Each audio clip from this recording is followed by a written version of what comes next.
اعوذ باللہ من الشیطان الرجیم بسم اللہ الرحمن الرحیم۔ السلام علیکم، میں ہوں سعدیہ سہیل۔ امید ہے کہ آپ سب لوگ خیریت سے ہوں گے۔ اللہ تعالیٰ آپ سب کو اپنے گھروں میں آباد رکھے اور اللہ میاں آپ لوگوں کو خوشیاں اور سکون عطا فرمائے۔ اچھا، وظائف تو میں آپ کو بتاتی رہتی ہوں اور بتاؤں گی بھی انشاءاللہ، لیکن ایک چیز جو سب مجھے کہتے ہیں کہ میں اپنے وی لاگز میں تو نہیں لیکن اپنے پوڈ کاسٹ میں دوسرے چینلز پہ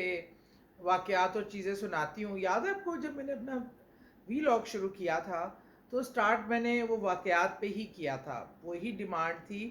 بہت زیادہ کہ جو میری زندگی کے واقعات یا جو میں نے ایکسپیرینس کیے ہیں کہ ان کو جو ہے میں آپ لوگوں کے ساتھ شیئر کرتی تھی، بیان کرتی تھی۔ پھر ہم وظائف کی طرف چلے گئے، لوگوں کے مسائل پہ چلے گئے، کیونکہ لوگ پھر مسئلوں کا حل مانگتے تھے، پوچھتے تھے۔ حل دینے والی ذات صرف اللہ کی ہے، نہ میری کوئی اوقات ہے نہ کسی کا اختیار ہے۔ میں صرف قرآن کی وہ وظائف یا آیات یا سورہ بتاتی ہوں کہ جس کے پڑھنے سے سے ہماری زندگیوں میں آسانیاں آ سکیں، کیونکہ اللہ کی ذات اور اللہ کا کلام ہی ہر مسئلے کا حل ہے۔ ہم صرف بتانے والوں میں سے ہو سکتے ہیں، لیکن ہماری کوئی اس حساب سے حیثیت نہیں ہے، کوئی اتھارٹی نہیں ہے۔ آج بڑے دنوں بعد میں نے سوچا کہ آج میں ایک ایسا واقعہ، آئی تھنک یہ واقعہ میں نے کسی پوڈ کاسٹ میں نہیں ذکر کیا، کیا وجہ ہوئی دماغ میں نہیں رہا۔ یہ کہ ایسا واقعہ تھا، ہر انسان کا اپنا اوپینین ہوتا ہے کہ لوگ اس کو پتہ نہیں کیا رنگ دیں، لیکن میں باوضو ہوں، نماز پڑھ کے بیٹھی ہوں، جو میں نے ایکسپیرینس کیا وہ آپ سے بالکل ویسے ہی شیئر کروں گی۔ یہ بات ہے کہ کافی اب ہو گئے ہیں، کم از کم نہیں تو 5-6 سال پہلے کا واقعہ ہے۔ وہ اتنا پرانا بھی نہیں ہے اور اتنا نیا بھی نہیں ہے۔ یہ مغرب کا ٹائم تھا تو میرا پھوپھوزاد بھائی ہے، وہ اور اس کا ایک دوست، وہ یہاں کہیں نزدیک تھے۔ تو مغرب کی اذان ہوئی تو اس کے دوست نے کہا کہ یار وہ جماعت نکل گئی تھی تو نماز کا ٹائم جا رہا تھا، تو انہوں نے کہا یار جماعت تو نکل گئی ہے کہ نماز پڑھنے کے لیے رکتے ہیں۔ تو میرے گھر کے بہت قریب تھے، تو میرے بھائی نے کہا کہ میری بہن کا گھر ادھر ہے تو ادھر ہی پڑھ لیتے ہیں، اور بلکہ چائے کا کپ بھی پیتے ہیں اس سے۔ تو وہ میری طرف آ گئے، انہوں نے نماز پڑھی اور چائے وغیرہ پی۔ تو وہ جو دوست تھا ان کے ساتھ، وہ کافی کم عمر بچہ تھا، تو مطلب ہارڈلی اس ٹائم وہ 25-26 کا ہوگا۔ تو میں آئی، سلام دعا ہوئی، میں نے چائے وغیرہ پوچھا، میں نے کہا آپ سب ٹھیک، خیریت و عافیت؟ تو بیٹھ گئے۔ تو ہماری جب بات، کیونکہ مجھے میرے کزن نے کہا کہ وہی لڑکا ہے جس کے بارے میں نے تمہیں بتایا تھا۔ اچھا، میرے کزن نے مجھ سے ذکر کیا تھا کہ ایک اس کا دوست ہے، بزنس میں بھی اکٹھے تھے، یہ کم عمر لڑکا ہے لیکن اس کو جنات، اس کی بھی ایک زندگی کی الگ سٹوری ہے کہ وہ جنات دیکھ سکتا ہے، جنات اس کے ساتھ ہوتے ہیں۔ تو میں نے اس چیز کو بھول بھال گئی، لیکن جب وہ اس دن آیا تو مجھے تھوڑا وہ ہوا کہ اچھا، میں نے سلام دعا کی، انہوں نے کہا جی میں نے بھی سنا ہے آپ کے حوالے سے کہ آپ کو بھی اس طرح کا ہے۔ میں نے کہا بس مجھے تو گاڈ گیون ہے، اللہ تعالیٰ جب دکھانا چاہتا ہے تو پتہ چلتا ہے۔ تو اس نے کہا کہ اگر آپ مائنڈ نہ کریں تو میں آپ کا ایک چھوٹا سا وہ لے سکتا ہوں ٹیسٹ۔ اچھا، میرے گھر آتے ہی اس نے مجھے بتا دیا کہ آپ کے یہاں جو جن ہے وہ میرے عربی جن کا پورا حلیہ اس نے بتایا،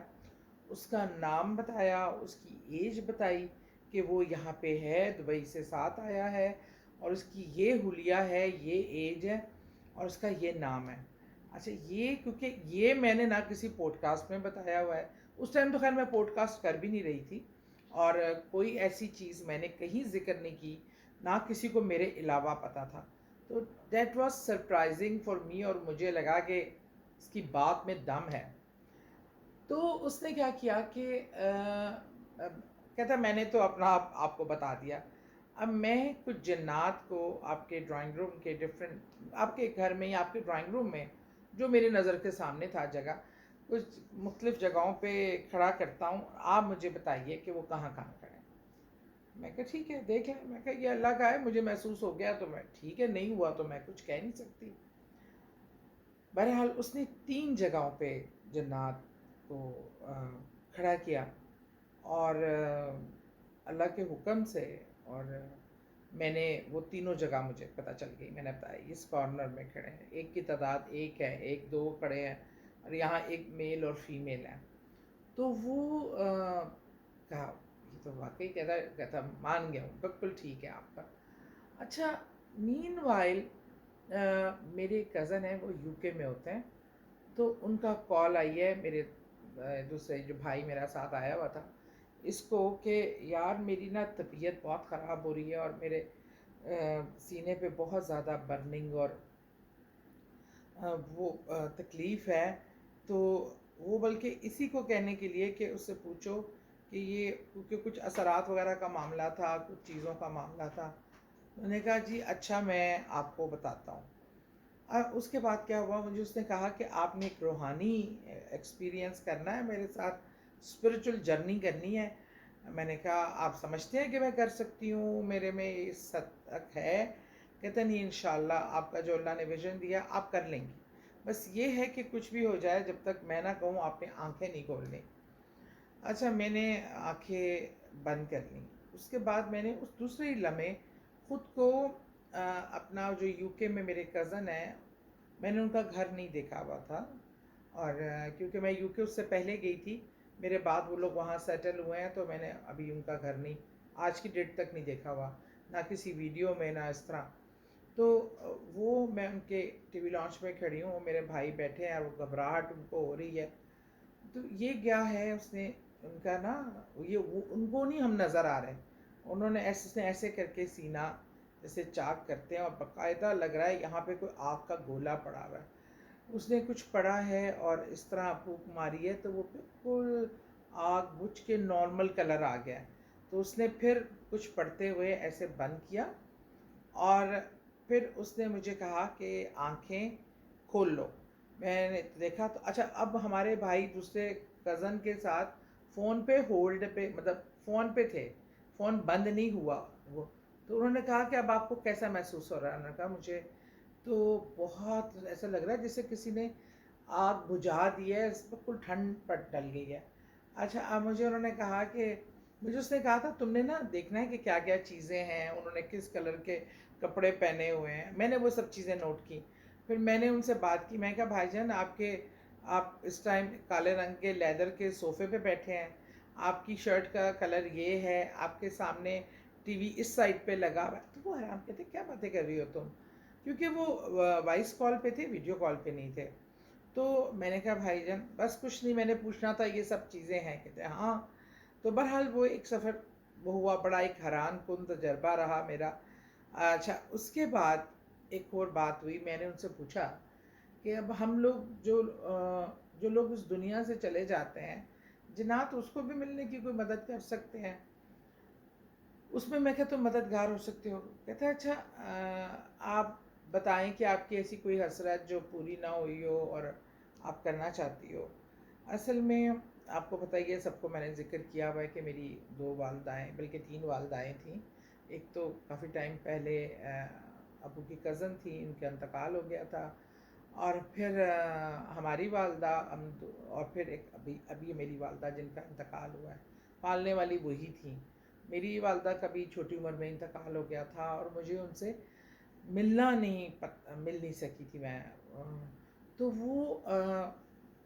مجھے ان سے ملنے کی بہت تھی، کیونکہ مجھے پتہ چلا تھا کہ وہ لاسٹ ٹائم پہ یاد کر رہی تھیں بہت بچوں کو۔ تو بہرحال میں نے ان سے کہا کہ مجھے ان سے ملنے کی خواہش ہے، کیونکہ امی اور ابو کی، ہم بہت چھوٹے تھے تو سیپریشن ہو گئی، پھر ان کی شادی کہیں اور ہو گئی تھی، پھر وہیں انتقال ہوا، تو ہمیں انفارم نہیں کیا گیا۔ اس وجہ سے مجھے نہ پتہ تھا کہ والدہ کون سے قبرستان میں ہے، کوئی انفارمیشن نہیں تھی۔ تو مجھے انہوں نے کہا کہ میں آپ کو، یہ جرنی بہت خطرناک ہوتی ہے، آپ نے اس میں زیادہ ٹائم نہیں لگانا، لیکن میں آپ کو آپ کے ساتھ آپ کا وہ عربی جن بھیجوں گا، وہ آپ کی حفاظت کرے گا، کیونکہ وہ آپ کا خیر خواہ ہے۔ اچھا اس کے بعد وہی آنکھیں اس نے مجھے کہا کہ بند کریں، اور اس نے کہا کہ آنکھیں آپ کو بہت تپش اور لگے گا آگ کے گولے ہیں، لیکن آپ کو نہیں آنکھیں کھولنی، کیونکہ وہ جو ہے وہ چیز غلط ہو سکتی ہے۔ اس پر جو ہے انہوں نے کہا، میں نے کہا ٹھیک ہے۔ اب جب میں نے دیکھا، میں نے خود کو پرواز اور ساتھ ابھی جن کو ایسے جیسے میری میں تو نہیں تھی ظاہر مطلب میں تو ادھر موجود تھی، میری روح جو تھی وہ ایک روحانی سفر تھا یہ پرواز کرتے ہوئے، میں نے خود کو میانی قبرستان میں اترتے دیکھا۔ اچھا اب میں نے کیونکہ پہچانتی ہوں، میں وہاں جاتی بھی ہوں، شہداء کی وہ قبریں ہیں، وہاں جا کے میں فاتحہ بھی کرتی ہوں، غازی علم دین شہید کے بھی مزار مبارک پہ جا کے فاتحہ کرتی ہوں، تو میں کہ یہ تو میانی شریف ہے، اور وہاں پہ جس قبر کے سامنے اتری اس قبر پہ امی کا نام تھا، تو اتنے میں دیکھتی ہوں کہ قبر کے اندر سے امی کی ایسے روح نکلتی ہے، اور وہ بہت ہی خوبصورت چمکیلے لباس میں ہیں، اور میں ان کو نا بالکل دیوانگی میں امی کو حق کر لیتی ہوں امی کی، کیونکہ وہ جسم تو میرا بھی نہیں تھا، روح کا ایک سفر تھا، میں نے امی کو حق کیا، امی کے پاس سے بہت پیاری خوشبو آ رہی تھی، اور یہاں جب میں بیٹھی تھی جو مجھے حدت محسوس ہو رہی تھی، وہ اپنی آنکھوں پہ بہت ہی پریشر اور حدت محسوس ہو رہی تھی۔ میں نے امی کو پیار کیا، میرا دل نہیں چاہ رہا تھا کہ میں امی سے جدا ہوں، امی کی خوشبو تھی جو مجھے بس میرے نا حواس پہ وہ چھا رہی تھی، اتنے میں مجھے اس نے جن نے اشارہ کیا کہ واپس بس، اور میں بہت ہی بھاری دل سے مجھے ان کو چھوڑنے کا، اور وہ واپس اسی طرح قبر میں چلی گئیں، اور جب میں نے اس نے مجھے کہا کہ اب آنکھیں کھولیں، تو میری آنکھیں ایسی تھی دہک رہی تھیں کہ لگ رہا تھا ابھی جل کے کچھ ہو جائے گا۔ بہرحال میں اس کے بعد بڑا روئی، تو وہ پھر مجھے اپنی خوشبو جو امی کے پاس سے آ رہی تھی مجھے اپنے کپڑوں میں آ رہی تھی، پھر میں نے اپنے شبے کو ختم کرنے کے لیے بیٹی کو بلایا اور بیٹی سے کہا کہ یہ تم دیکھو اس طرح کی خوشبو آ رہی ہے میرے اس نے اس کو بھی خوشبو آئی، اور اس نے کہا ماما یہ خوشبو تو وہ ہے ہی نہیں، کسی عام پرفیوم کی نہیں ہے، یہ پتہ نہیں بڑی اسٹرینج خوشبو ہے۔ بہرحال اس نے کہا یہ میں نے بہت بڑا رسک لیا ہے جو یہ ایکسپیرینس کروایا ہے، اور اس طرح کا ایک آدھ دو اور واقعات بھی اس کے ساتھ ہوئے، لیکن پھر اس کے بعد اس کو بہت ہی آئی تھنک ایک دنیا کے لوگوں میں بات پھیلتی ہے، ورڈ آف ماؤتھ سے چیزیں پھیلتی ہیں، تو اس کے پیچھے لوگ کافی لگ گئے کہ ہمیں یہ بتاؤ یہ کرو، تو پھر اس کو جو حکم ہوا کہ وہ رپوش ہو جائے، اور وہ آئی تھنک کہیں انڈونیشیا ملیشیا کہیں جا کے اس نے پاکستانی چھوڑ دیا، اس کے ساتھ جنات کے معاملات، بلکہ اس کی بیوی بھی جنات میں سے تھی، تو بہرحال وہ he was the chosen one, جنات والے معاملات میں اللہ بہتر جانتا ہے، لیکن یہ وہ ایکسپیرینس ہے جو میں آپ سے شیئر کر رہی ہوں۔ مجھے نہیں پتا لوگ اس کے بارے میں کیا کریں، پر میں یہ بات جانتی ہوں، میں نے حلفیاً یہ چیز ایکسپیرینس کی ہے، اور آج میں نے کہا کہ میں کسی پوڈ کاسٹ میں نہیں، کسی اور چینل پہ نہیں، آج یہ بہت بڑا ایک ملاقات تھی جو میری امی سے ہوئی، اور وہ میرے لیے کبھی نہ بھولنے والی ہے، اور میں نے اپنے ابو کو بھی یہ بات بتائی تھی، اور بہرحال یہ اللہ کے رموز ہیں، اللہ کے راز ہیں، اور اللہ ہی بہتر جانتا ہے کہ وہ کب کس کو کیا تجربہ کرانا چاہتا ہے، اس کی کوئی لاجک ہو نہ ہو، اس کا کوئی ہمارے پاس اس کی کوئی ایسی دلیل ہو نہ ہو، پر میرا رب سب چیزوں پہ قادر ہے، دعا میں یاد رکھے گا۔